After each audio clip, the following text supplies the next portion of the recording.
Srimad Bhagavatam, Canto 1, Chapter 2. Text 6, verse and purport. Text 7, verse and purport.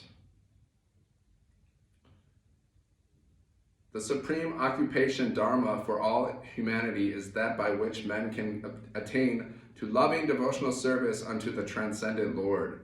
Such devotional service must be unmotivated and uninterrupted to completely satisfy the self. Purport. In this statement, Sri Sutta Goswami answers the first question of the sages of Naimisharanya.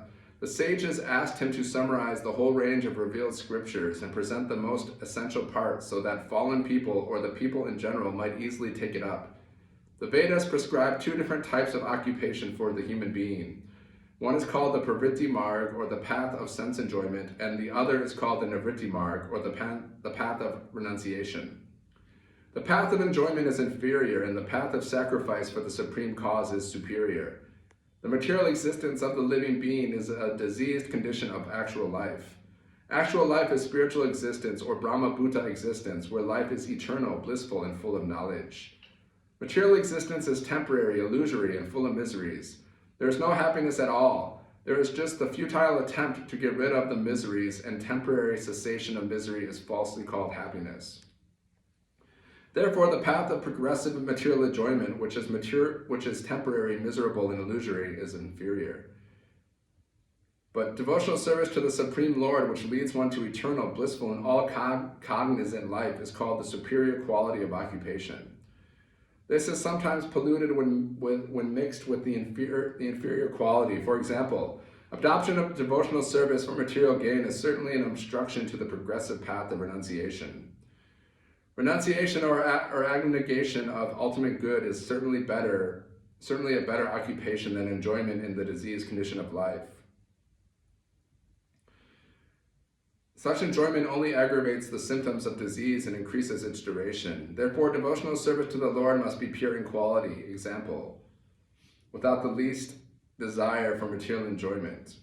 One should therefore accept the superior quality of occupation in the form of devotional service to the Lord without any tinge of unnecessary desire, fruitive action, and philosophical speculation. This alone can lead one to perpetual solace in his service. We have purposely denoted dharma as occupation because the root meaning of the word dharma is that which sustains one's existence. A living being's sustenance of existence is to coordinate his activities with his eternal relation with the Supreme Lord Krishna. Krishna is the central pivot of living beings, and he is the all-attractive living entity, or eternal form amongst all other living beings or eternal forms. Each and every living being has his eternal form in the spiritual existence, and Krishna is the eternal attraction for all of them. Krishna is the complete whole, and everything else is his part and parcel. The relation is one of servant and the served. It is transcendental and is completely distinct from our experience in material existence. This relation of servant and the served is the most congenial form of intimacy. One can realize it as devotional service progresses. Everyone should engage himself in the transcendental loving service of the Lord, even in the present conditional state of material existence. That will gradually give one the clue to actual life and please him to complete satisfaction. Text 7. By rendering devotional service unto the personality of Godhead, Sri Krishna, one immediately acquires causeless knowledge and detachment from the world. Purport. Those who consider devotional service to the Supreme Lord, Sri Krishna, to be something like material emotional affairs, may argue that in the revealed scriptures, sacrifice, charity, austerity, knowledge, mystic powers, and similar other processes of transcendental realization are recommended. According to them, bhakti or devotional service of the Lord is meant for those who cannot perform the high-grade activities. Generally, it is said that the bhakti cult is meant for the Sudras, Vaishyas, and the less intelligent women class. But that is not the actual fact. The bhakti cult is the topmost of all transcendental activities. Therefore, it is simultaneously sublime and easy. It is sublime for the pure devotees who are serious about getting in contact with the Supreme Lord, and it is easy for the neophytes who are just on the threshold of the house of bhakti.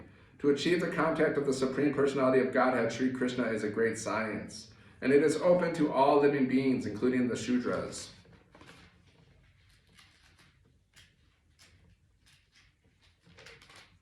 Vaishyas, women, and even those lower than the low-born Shudras. So what to speak of the high-class men like the qualified Brahmanas and the great self-realized kings? Hare Krishna.